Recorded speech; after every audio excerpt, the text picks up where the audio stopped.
Well, that was a good start, wasn't it? It's a stop and start. The video wouldn't play, the jingles wouldn't play, time countdown wouldn't play. And when I actually tried to get back to say something about it, I wouldn't play. But I'm here now and I'm going to play. Oh, yes, it's Friday. So I am going to play. I've got a couple of things I want to rant about, but we'll take a look at the newspaper headlines in a moment.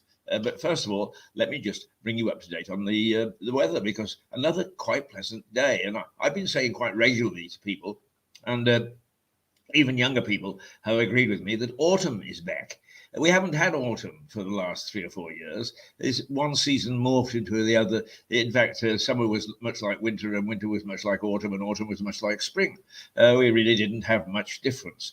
But the seasons, whatever is happening to the climate, the seasons are back. And I'm very happy that they are, because I can scuff with my old shoes, because I don't have any new shoes, through the. As a boy, I used to scuff with my new shoes. My mother would get very angry because I would scuff through the leaves, the beautiful leaves as they fell. And actually, the leaves really have turned very nicely this year, so that towards the end of November and the beginning of December, we're seeing really a wonderful, wonderful. What should we say? A panoply of leaves and trees and colors and so on. Not quite the way that they have in North America. They're lucky that way, but certainly here it's doing the heart good. And so it's 14 degrees today. It's the chances of rain are only 10%, and that's at about 10 o'clock to 11 o'clock this morning, and then it decreases. Light cloud, light breeze. Another pleasant autumn day, and aren't we lucky? Oh, ho, ho, they say. Yes, we are.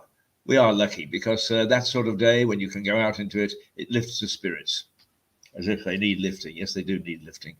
So here we are, Mirador Television out of Lewes in East Sussex. And although we talk to local people, we also talk to the world.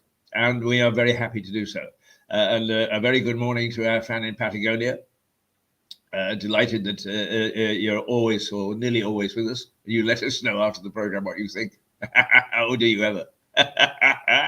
But also going back over some of the people that dip in from time to time in places that I've worked, Russia, Kosovo, Serbia, Bosnia. Not too many people worked in Kosovo and Serbia and come out with their scalp alive, I'll tell you. And Armenia and Georgia are the same sort of thing. In fact, I once, this was in London, but I had Georgians, Azeris and Armenians all in one room, and I was told I would never get out alive. They had slit my throat first and then slit each other's. But we ended up as journalists and chucked our differences aside. And I'm not at all sure that I'm really terribly happy about the discrimination things that have been going on in cricket, but I also am not very happy that the sports pages seem to be full of it. And as somebody said to me yesterday, you know, aren't we all discriminatory? Haven't we all got discrimination and bias and all sorts of deep inner feelings? And of course, it was a lady that said this to me, and she's right. You know, you don't get rid of these things overnight. Yes, you try slowly to erode them. But those people who think by holding up the traffic that it's all going to change and we're all going to think differently tomorrow, or pulling down a statue is going to work, it's not. It's a bit at a time. I don't have any isms. I don't care who anybody is. All they have to do is prove to me that they're a decent person, and that if it's in a professional capacity, they can do the job. That's all. I don't care after that. They can be anything. But not everybody is like that. And I have my own prejudices. And I found prejudice. I found prejudice in Canada. I found prejudice in Northern Ireland. Well, are we too surprised about that? But even so, there are some very, very, very nice people in Northern Ireland. There are some bastards too. And the one is separated from the other by nothing to do with an ism.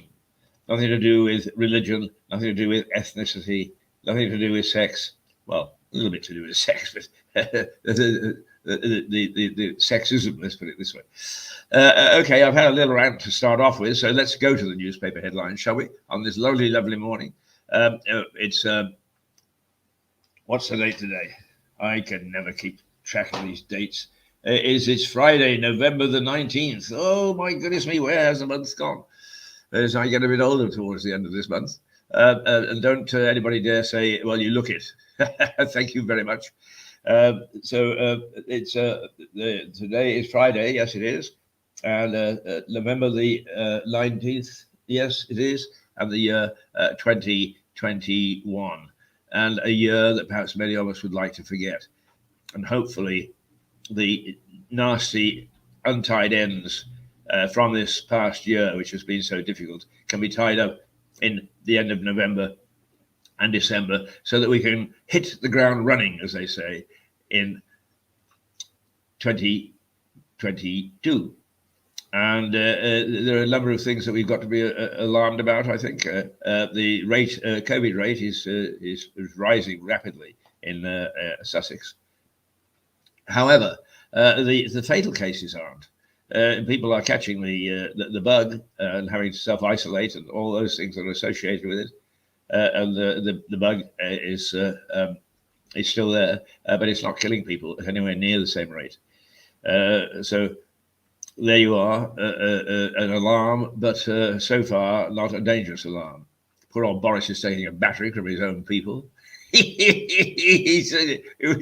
Well, what can I expect, man? You know, Boris really is like Marmite, isn't he? You either love him or you hate him, but you don't forget him. Not in a hurry, you don't. Right, I managed to make myself a cup of coffee this morning. Yeah. There we are. My mouth is refreshed, ready to rant and rave and roar. So I promised the newspaper headlines: the North betrayal and Patel blames the EU over migrants. Or the Guardian: the betrayal of the North. There's a fury over the delay and downgraded rail plan, which was HS6 or 60 or 70 or whatever. I mean, they keep on giving these things titles. It doesn't mean anything to me. I'd much rather they spelled it out in words. But anyway, the high-speed rail link has been to some extent tampered with by the government, partly because of cost. There's huge cost for other reasons as well, I think, political reasons. And the Guardian, which will always protect these sort of things, says the fury. It doesn't exactly say who's furious, but I can imagine there are a lot of people are. The Eye: train wreck fury as the PM rips up rail plans for the North. Right, once again, lots of people furious. And I understand that lots of businesses have written to the government, and lots of businesses have written to their MPs and so on and so forth in the North saying, hey, listen, you're disadvantaging us again. And indeed, I can understand that. But everything has got to be taken into consideration when weighing it up. I'm not saying we should do it or shouldn't do it. It's a hell of a lot of money at a time when the nation is facing inflation, to some extent poverty, and taxes are going up, whether you like it or not, some hidden, some revealed. So that's going to rumble on, is the question of train link north. I don't live in the north, I live in the south, and I suppose really that I should pay more attention and say, look, I'm a Brit. I'm very proud to be English, I'm very proud to be British, I'm very proud to be part of the United Kingdom. And I should consider everybody in all the various parts and elements of this country. And it's a fine country, it's a grand country. That are going to be disadvantaged by things of this sort. I'm as selfish as an ex-guy. Doesn't affect me, so who cares what they do? And unfortunately, there's a lot of people that would be like me and don't be like me. I'm such a contradiction in terms. Is nobody wants to be like me. Right, but the Daily Mirror, HS2 faced, it is HS2, that's what it's called, the link HS2, right? Is HS2 faced, it just simply says in its headline. The Tories are pledged to complete high-speed rail link. It was a pack of lies. They're saying, because the Tories came in on a lot of people voted for them in the North on the basis that they said that they would support this. now they're saying it's ripped up. Sorry, not going to do it. So the Mirror says, pack of lies. Oh, what's so new about politicians? They're all at it. All at it. I don't believe a word that's said now. And my rant this morning is also going to be over mental health because, as usual, everybody says that we've carried the ball, but nobody noticed that the back row had fumbled it and that it's bombing all over the place and it's ineffectual now as it was 6 or 7 years ago. The Times, Patel blames the EU for mass migration in the Channel. So Priti Patel is saying we're still getting thousands of people landing ashore, the French Navy is saluting them, that it's all the fault of the EU and it's nothing to do with us, Gov. Of course not. The Daily Express, British fury at EU over migrant crisis. Is it a migrant crisis? Yeah, I suppose it is, really. If we're getting thousands and thousands of people, somebody's got to look after them and feed them. And I think that Priti Patel's point is hey, France, hey, EU, you know, this crisis is as much yours as ours. Stop loading them onto boats or turning a blind eye when they load them, because that's big crime, people. It is serious crime.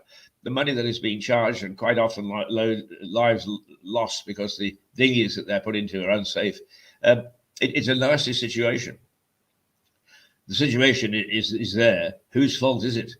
Well, that's the debate. Priti says it's the EU and they're not doing their bit. And they say to us, well, you left, you know, so if people want to go and visit you, stay with you. Well, who are we to say nay? Right, okay, the Daily Mail. Charles Charity Cash hit by a shock new probe. Prince Charles Charity, which one is that?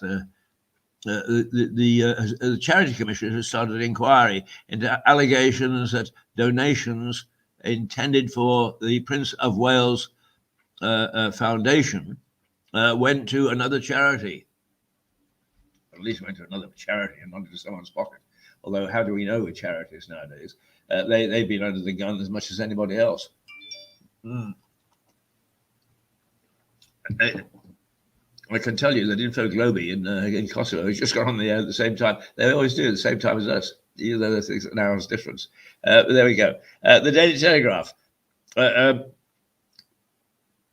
Lockdown returns to Europe as virus surges. So the Europeans are already feeling the effects that we were warned about, the autumn surge, the winter surge of COVID, and that in several countries, lockdown is beginning to raise its head again. And I suppose what the Daily Telegraph is saying is, oi, mate, are we going to go through that same thing again? I hope not. It was so devastating. And we've enjoyed a relative freedom, even if we have been trying hard to fight the crises that our own lockdown created, both in our daily lives and in industry. The Financial Times, a fresh Turkey rate cut sends a lira to a new low and stokes inflation fears. I guess the Central Bank of Turkey has raised interest rates, and that, because it's such a large country and has a reasonably healthy economy, is that they're now saying that if they raise rates, then the other central banks, notably the Americans and ourselves, have held tight and tried hard not to raise interest rates. But it looks as if it's going to happen, and if we don't all work in concert, then inflation is going to grab hold and be rampant. The Daily Star, what's my dear Daily Star, I'm going to say? Richard Madeley, my 3 in a bed shocker. Oh, oh, I don't know what that is, but when you go into to collect your paper, sidle down to where the Star is piled and take a look. It's always got something different, and this one isn't particularly clever. But I'm a celebrity favorite. Is nothing frightens me. Richard Madeley, the TV presenter and personality, is apparently unless it's one of those situations where they're twisting words, has had a 3 in the bed, and my goodness me, how dreadful. I mean, how many thousands and thousands of people around the country have done that at some stage in their career?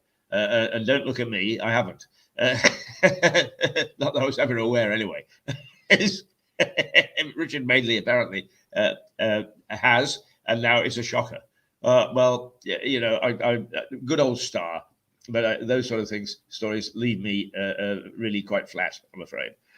So there we are, there we are, there we are, there we are.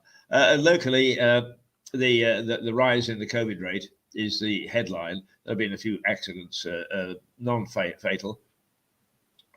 We haven't had any cases of hands in pockets as far as our leaders are concerned, but we have, I'm afraid, fumbled the ball again and again and again when it comes to mental health. I'm going to finish off with all our national and paper bits and the news bits and so on before I get ranting and raving, because I really, really get very, very upset that we have done nothing. And I have first-hand experience of this. I did a program which we were going to re-show called MAD. And what it does is it tracks the plight of one lady who's real. It's her story, but the name has been changed to protect her and to protect everybody around her. And to some extent, of course, without meaning it, protecting the people who have fumbled the ball. So mental health, oh, we have actually wasted 5 years with blah, blah, blah. And now we are told that we can expect, as a result of lockdown, a wave of mental health problems amongst the populace. Well, we're not a bit prepared, because we're still treating it the way that we did 20 years ago, 30 years ago, 40 years ago, but most certainly 6 years ago. And that was not acceptable. Not acceptable at all. And we've done nothing to change it. Nothing. Despite all the yelling and the screaming and the future king being appointed to a charity and so on and so forth. It's all flim-flam. On the ground, nothing is changing. And if it doesn't, then yes, we are in for a torrid time. Okay, that's my rant this morning, and we'll get back to that. Have you ever wondered what happens when we're looking for what we'll do about a program? And we did a series last year about those people who get up first thing in the morning. The bin men who are there long before we ever think of opening our peepers. The people who open up the coffee shops and so on, who are there long before we ever think of drinking the damn stuff and think that we're early on the scene. There are lots of them. One great character around town that we did a bit on, but here was a little bit of the filming, or at least we were getting ready for it. And he's just a lovely guy. Those people who live in Lewis will recognize him straight away. He's just such a jolly character and such a nice guy. And we do have a program, and perhaps we'll re-show it in the next few weeks. But this was one morning when we were just doing this. Come on, Andy, we need to take a few shots of you.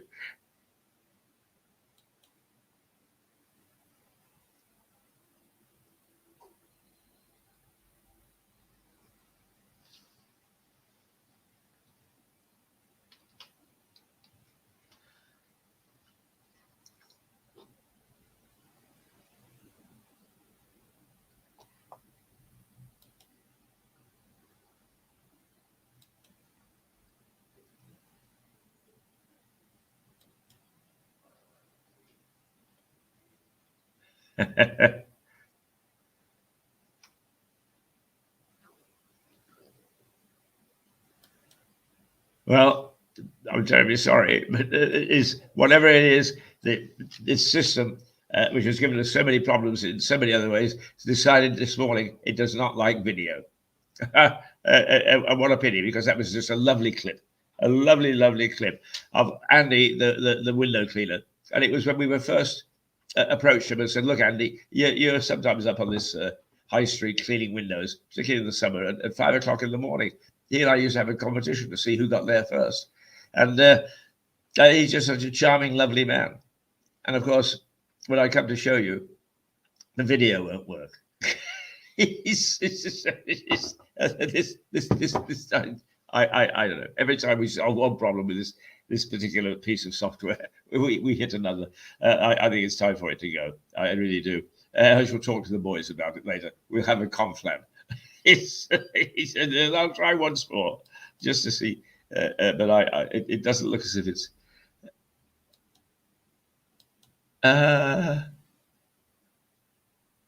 No, it's not going to work. It's not going to work. There he is, Andy. He's got a lovely French last name, by the way.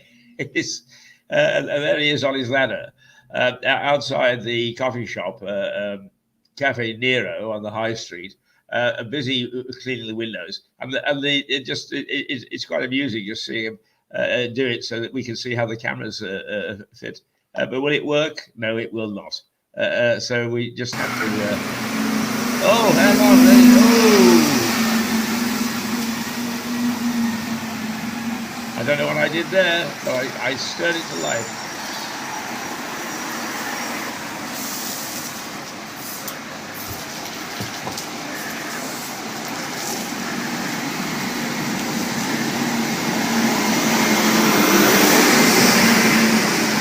Now look at the camera and give that cheeky grin. Okay, turn and look at me. Okay, back again. Yeah, that's good.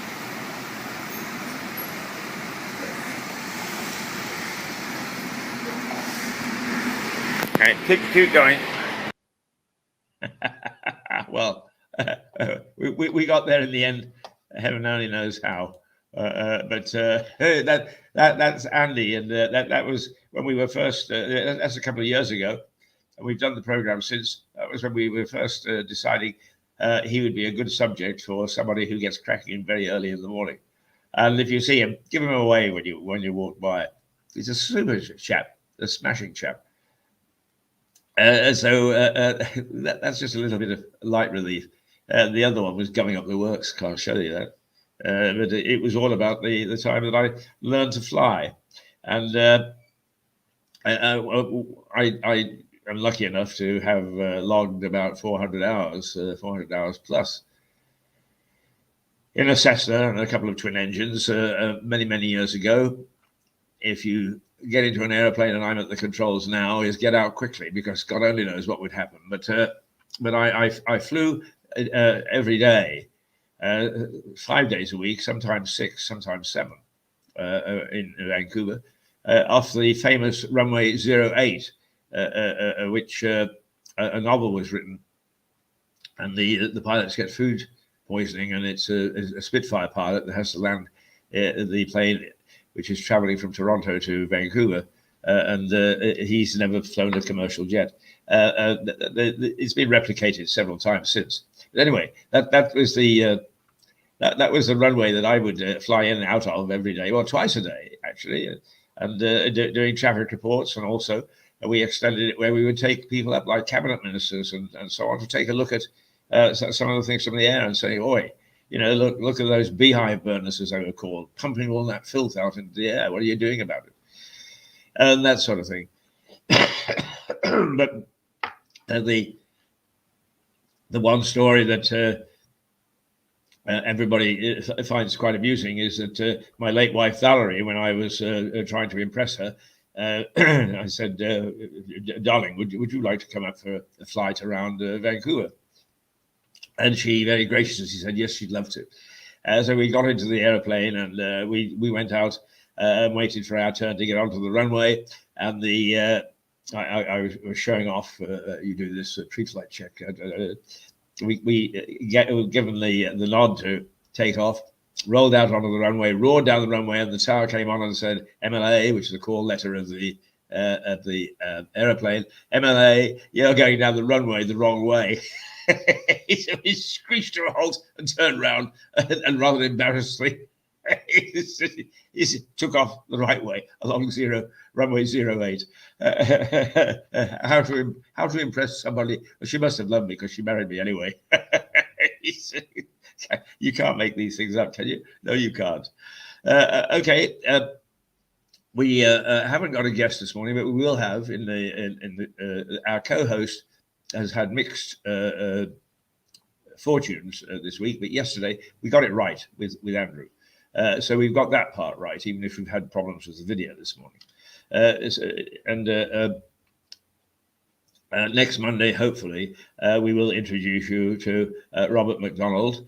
And then Tuesday, it will be Fergus Wood, who actually joined us on Tuesday. But the sound had problems, and also because we had some problems with the system that I'm working on this morning, we had to go to our backup system, which isn't that good as a backup. But Fergus, a delightful chap, and he'll be here with us on a weekly basis before he starts his new wine program. I think we call it Liquid Poetry. And he is a real expert, but he's just a charming guy as well. So we very much would like to have him on a regular basis. Then there is Oliver Hardy and I always forget the name is Oliver and Stan Laurel. That is myself and Stuart Dolby, who we simply just can't help but take the something out of politicians and others who have put their head above the parapet. It's very naughty of us, but nonetheless, we both think alike, and we have some fun. Then yesterday we had Andrew from the Grizzlies, the Barbers, and I'm happy to say that Andrew, in fact, I sat back. He'd got so many things that he wanted to get off his chest and have a go at, just as an ordinary working bloke. Well, he's not an ordinary working bloke, he's an entrepreneur. He owns his own business and he worked hard to get it. And he's making a great, a really good job of it. It's terrific what he's doing. But anyway, he joined us, and I couldn't shut him up, which is great, because we build this as the mouths that roar. And we're not looking for shrinking violets. We're looking for people who don't mind expressing their opinions, as long as they're reasonably intelligent and solid opinions. And they are from these people. They face everyday problems, and they say, this is what we're facing. And they are cold-faced people that have their own businesses, people who face everyday problems that small business does. And if you say, well, what the hell, who cares about small business? Let me be, I'll tell you, I'll use a good political thing. Let me be clear about this. I am clear about this, that over 80%, in some instances, the assessment is 90%, of small to medium enterprises make up the economy of Britain. Certainly in the EU, it was about 82%, 83%. So if you think the small business, whether that's the guy who has a snow shoveling business on the side, or whether it's the high street shop, or whether it's the plastics factory, or whether it's the shopkeeper, or whether it's somebody like us, we make up the backbone of the economy. So when we actually sound as if we're belly aching about the fact we're not getting a good deal out of government, who are busy looking after the big fat bankers who have really got it all wrong, and some of the big retailers who most certainly got it wrong, and then think twice before your sympathies go with the big guy, with Amazon and with Microsoft and so on, because the little guy is the guy that actually keeps the economy turning. Right? That's who makes it work. People like us. Think on that. Think on that. No, discard it if you like. I don't care. Incidentally, somebody described Boris as being like Marmite. You either love him or you hate him, but you never forget him. And that's been said not only of me personally, but also of Mirador. And this afternoon, we are taping a program with Sarah Fitch Hayes, a local artist who is just a delight. I mean, she's just fresh and and like the rest of us on this program, on this television channel, she talks and says it like it is. So there is no arty-farty stuff. She's a very talented artist. She's got her own gallery. She's got her own showings. She's established herself, but she's quite ready to talk about things. And one of the things that she's going to talk about this afternoon is that she likes painting still life, and not the still life that perhaps we would think is a bunch of roses, but she paints a Coke bottle, for instance. And this afternoon she's going to talk about painting Marmite. So love it, hate it, you'll never forget it. And I'm sure that you will never forget Sarah Fitch-Hayes once she appears on our screens regularly, which she is going to do. And she is charming, she's talented, but in a pretty way, she tells it like it is, right on the street. So there we are. How did I get onto that? I've forgotten. And what time is it? We better look at the time too.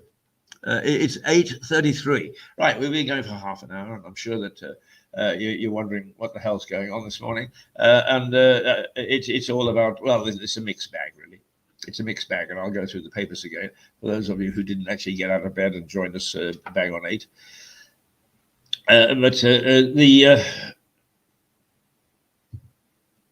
The fact is that whatever is in the headlines is our leaders are not covering themselves with glory nowadays. And we really have to worry a little bit about leadership. Before everybody says, jumps up and down, says, yeah, Boris, yes. Well, there ain't much coming from the other side either. We've got a very weak opposition. It's a time when we've got a profligate and government that is seemingly a bit out of control. Although its rebels in the back benches are beginning to make noises where it might just realize it's got to discipline itself a little bit more. But that's true of down here in our local councils. There's not much between them, really. But anyway, and before I can't actually get out of the front door or even the back door this morning, let's just take a look at what the newspapers are saying. The Guardian, the betrayal of the North, fury over delayed and downgraded rail plan, whether the HS2 or the HB2 or the HC2 or whatever the hell it is. The fast speed rail link has had parts of it anyway stopped. And once something like that stops on a big project like that, it rarely sees the light of day again. So we can say it's been axed. And the people in the North, the business people in the North particularly, are furious because this was going to be what was called the Great Leveler. It was going to make a level playing field for those people in business in the North with those of us who are in the South, and give access to a lot of the overseas marketplaces and the infrastructure which allows us to move goods from the UK to many parts of the world, and vice versa, to bring them in. So there's a unholy row over that. And in fact, the Eye has taken the same tack, train wreck fury, as the PM rips up rail plans for the North. The Mirror, likewise, HS2 faced. I see now. I didn't understand that headline earlier. Trying to be clever. HS2, right? HS two-faced. In other words, the Tories won the North partly on we will support at all costs this rail link, which will bring you prosperity. What the Mirror is saying, the two-faced so-and-sos, what they've done is they've backed out of one of their promises yet again. So two-faced, and I suppose that there's some merit in what they're saying. The Times, Patel blames the EU for mass migration in the Channel. And Pretty is saying, the French particularly, but the EU generally don't care.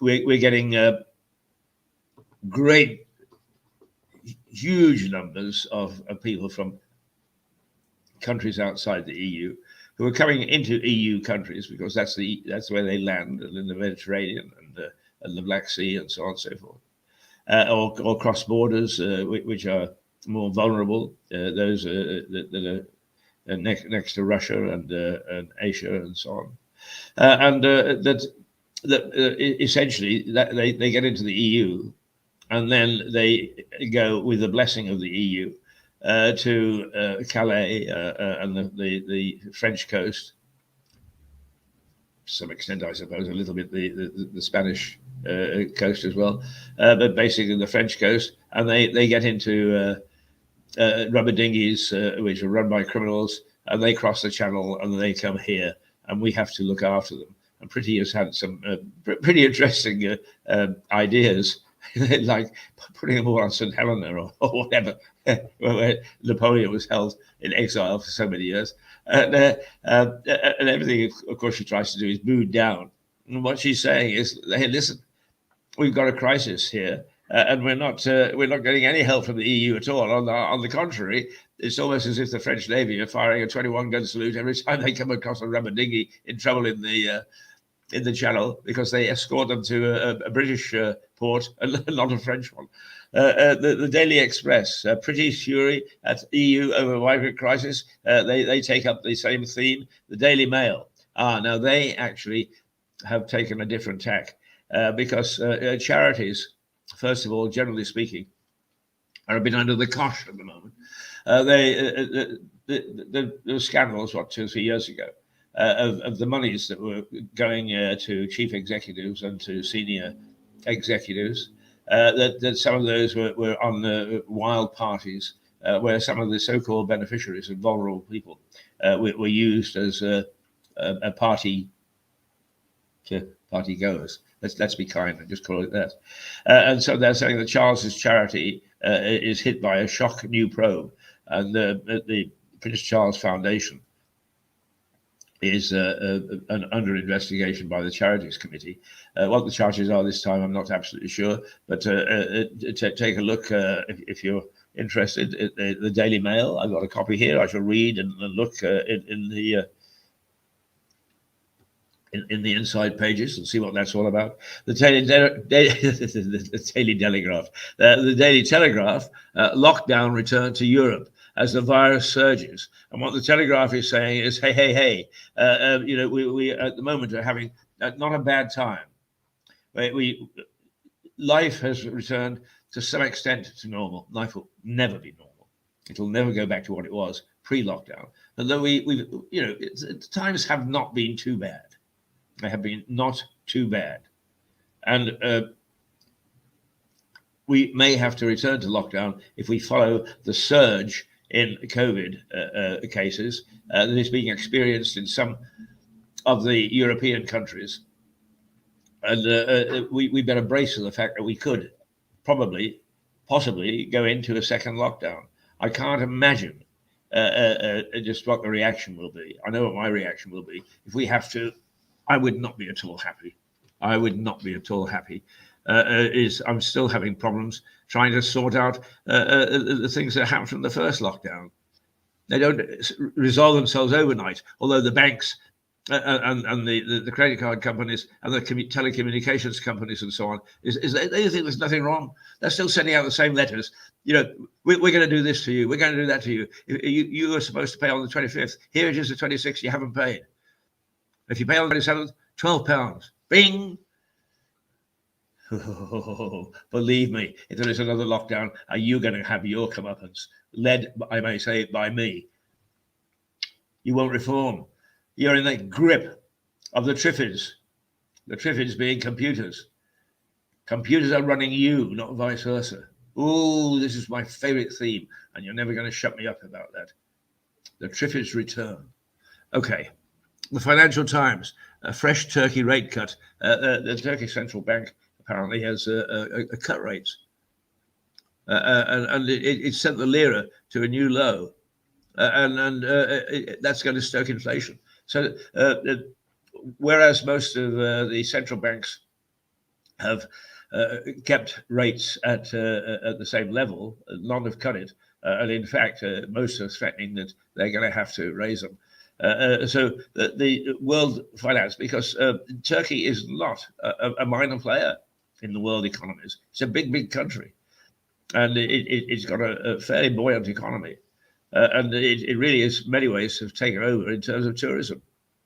People don't say I've gone to Spain or I've gone to France or I've gone to Italy anymore. They say I've gone to Turkey. I've spent a little bit of time there. It's okay. It's all right. I wasn't overly, well, it was no difference. I don't go for sun, sand, and sangria. If I go at all, it's I just like going to France because I can get my lobsters at a reasonable price. I can get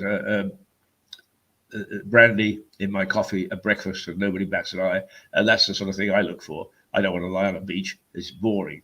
All right, the Daily Star is Richard Madeley, my 3 in a bed shocker. Oh, this is every man in the country is saying, I suppose, is, oh dear, that's been my secret desire. No, I have to be very careful. The thing is that, and this will upset the feminists. I got no isms.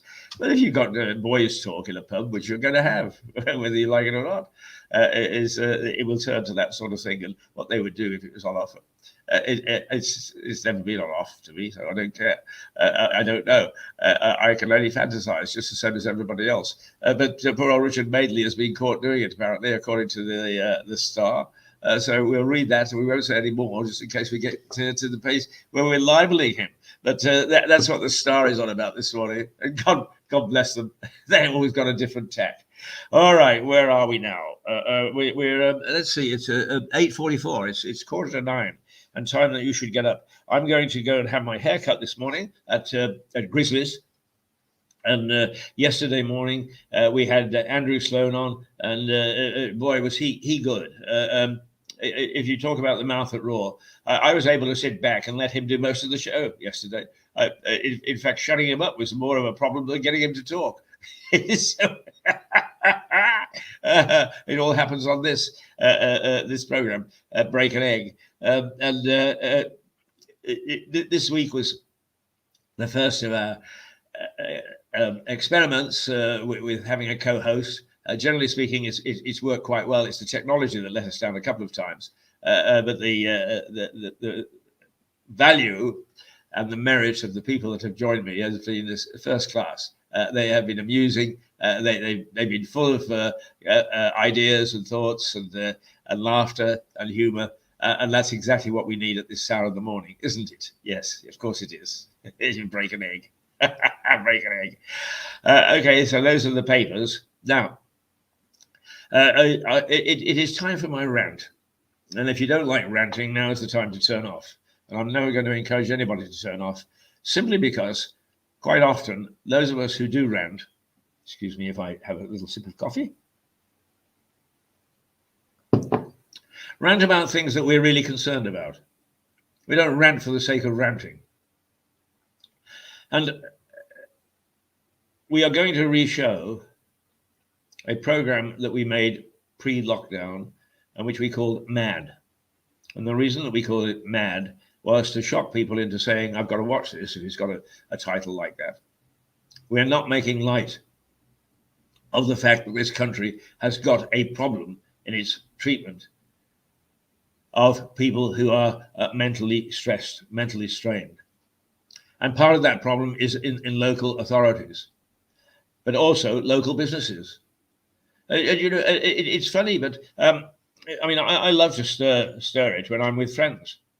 And I was with a couple of people, and I said, the supermarkets should be training, and they, if necessary, get some of the billions that we put into the treatment of mental health.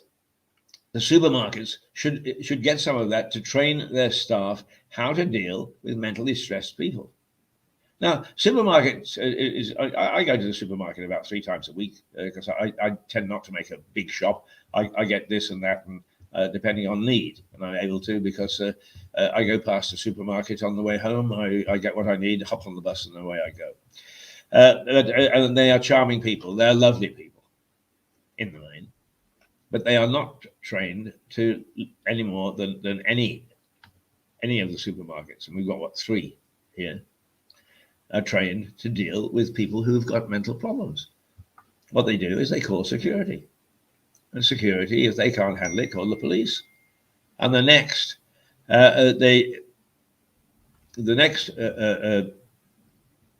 step is for if the police, and I've talked to the police about it, and they feel really unhappy that it all ends with them, because what they've got is the one choice: either to ignore it, in which they get criticized, or to section the people who have caused the problems.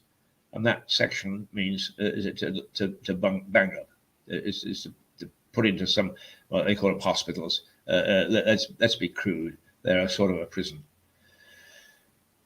We haven't done anything with them, but we haven't done anything with the local council either. They're not trained. In fact, if anybody is heavy-handed about the homeless and people with mental health problems, it is the local council. They're appalling, absolutely appalling. And if the politicians are sitting there and say, oh, listen to the old loudmouth, he doesn't know what he's talking about. I do know what I'm talking about. And I've talked to some people inside. In one case, one lady, and she retired, I think, because she may have even got her fingers singed, I'm not sure, because she tried to help me, who said, I can't believe that this is happening. And she also found lethargy amongst her colleagues, and only because she was a woman of some strength and principle, that she rocked the boat enough to get something done about some of the wrongs that are taking place. But the fact of the matter is, there are a lot of little council officials who are bullies. And what they do in the main is they decide that once again, what does the form say? All right, threaten to take them to court. Well, they threatened to take me to court about 4 times now.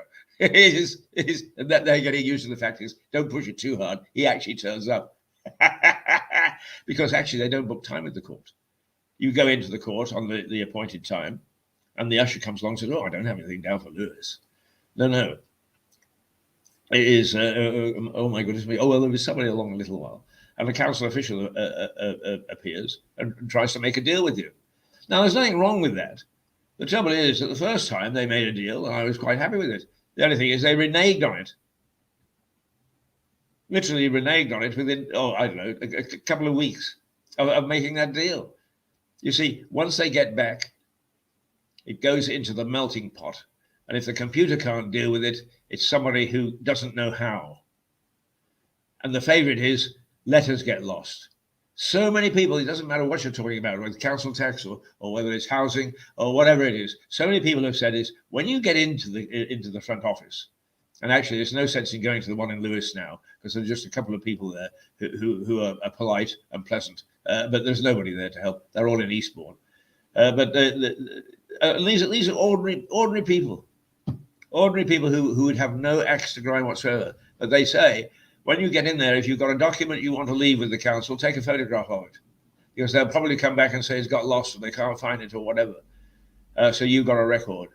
The only one that they don't seem to lose is when they are dunning you for money, which they do within 5 minutes. They don't care. They really don't care.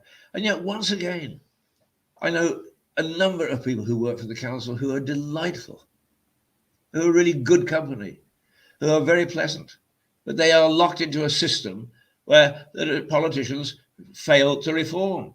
So let's go to the politicians who were all agog after the last election, or just before the last election, local election, is what they were going to change. If they got power, what they were going to change. The Tories do this and the Tories do that. Well, they got power. What have they changed? Nothing. Nothing.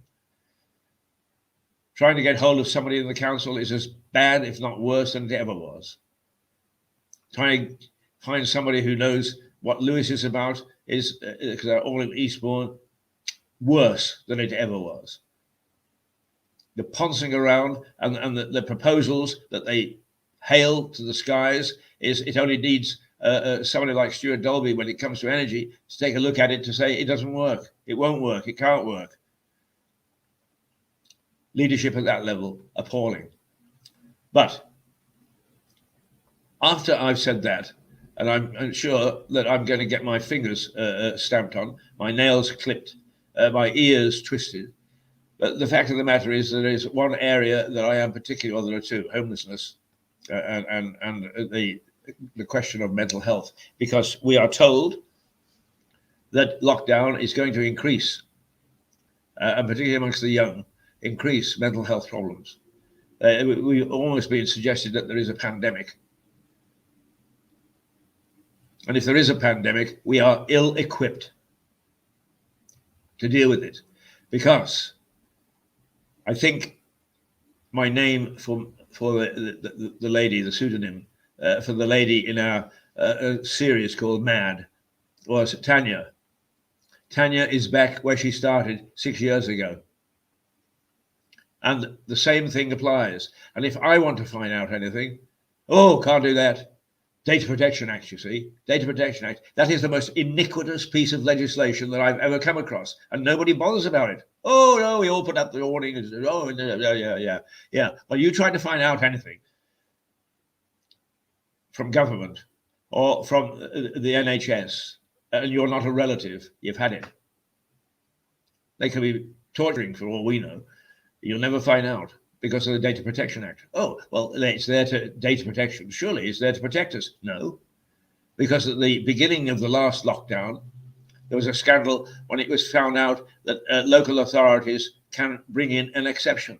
And they sent out letters saying to taxpayers, council taxpayers, we know you can pay because we looked into your bank account.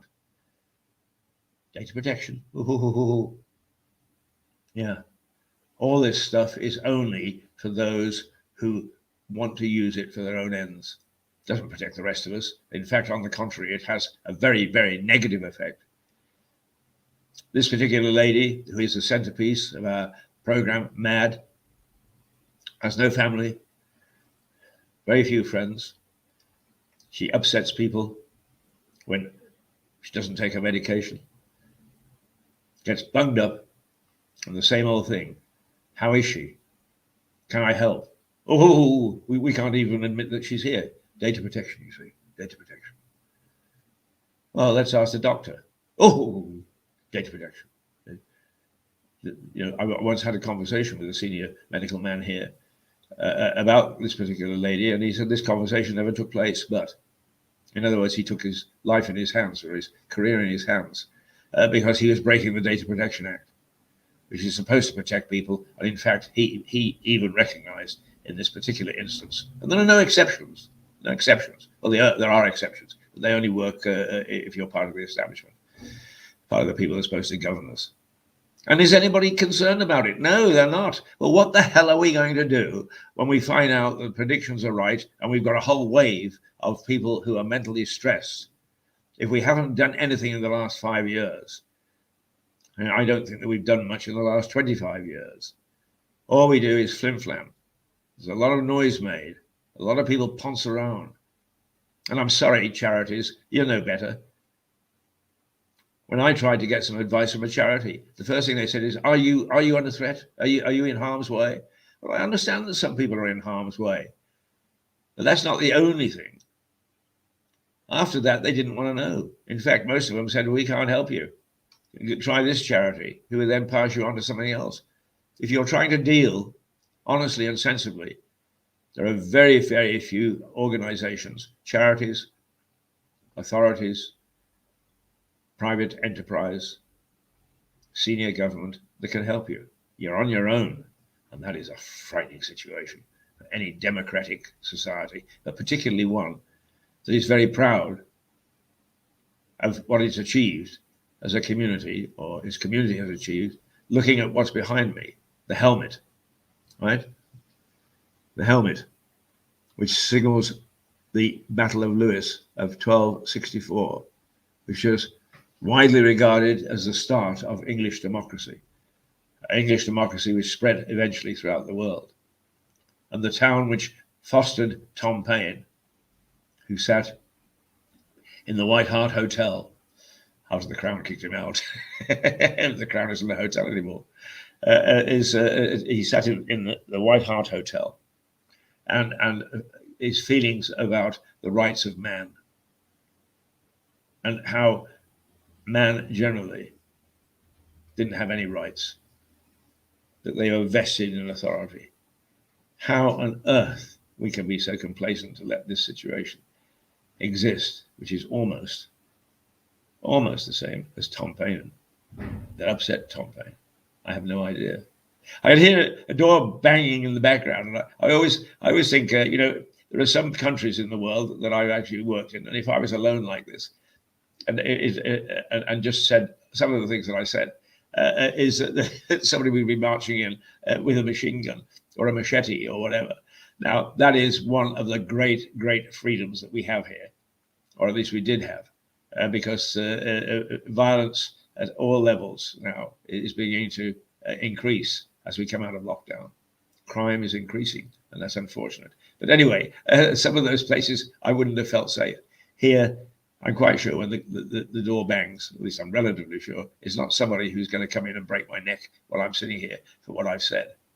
So that freedom, we must be very grateful. Right, okay, I've had my rant. What's the time? 8:58. We're coming to an end.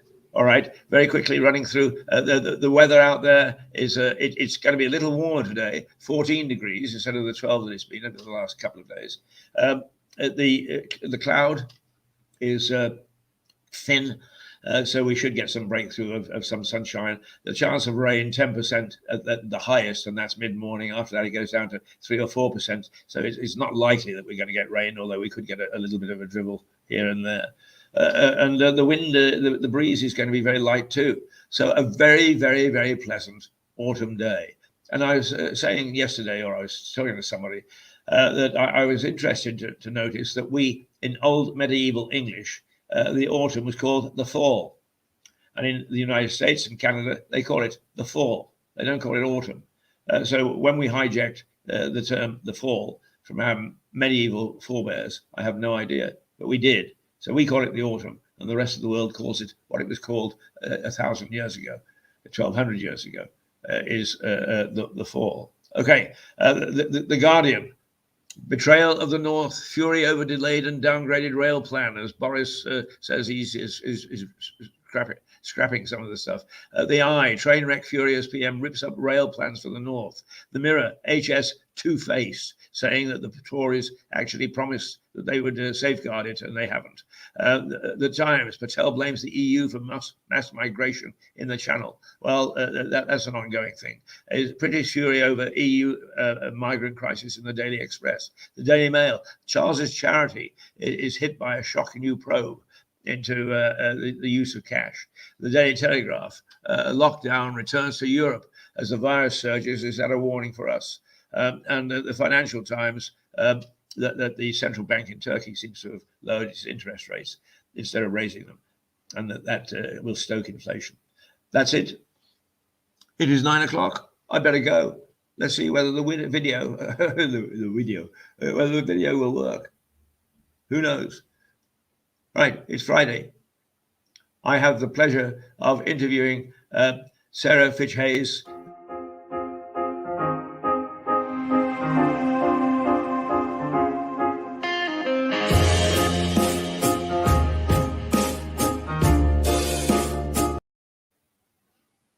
It's not working. Anyway, I cut myself off. Sarah Fitch-Hayes, almost our resident artist now, and she has a lovely program.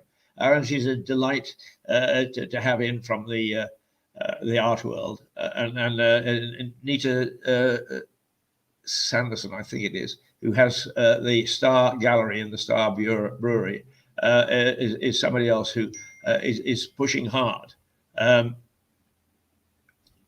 Is pushing hard to make sure that art is for everybody. If you haven't taken a trip to the Star Gallery in the Star Brewery, I'm running over my time. I am so sorry. It's only a minute. Do so, because I can't go out. I don't think I can't go out. I'll try once more. Let's.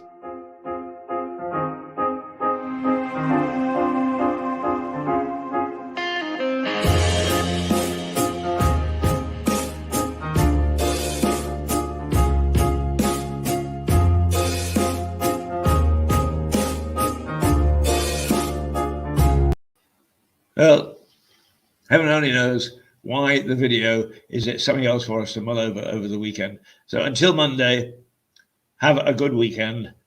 Toodle oodle pip. Ta-ra. If I can find out how to end all this.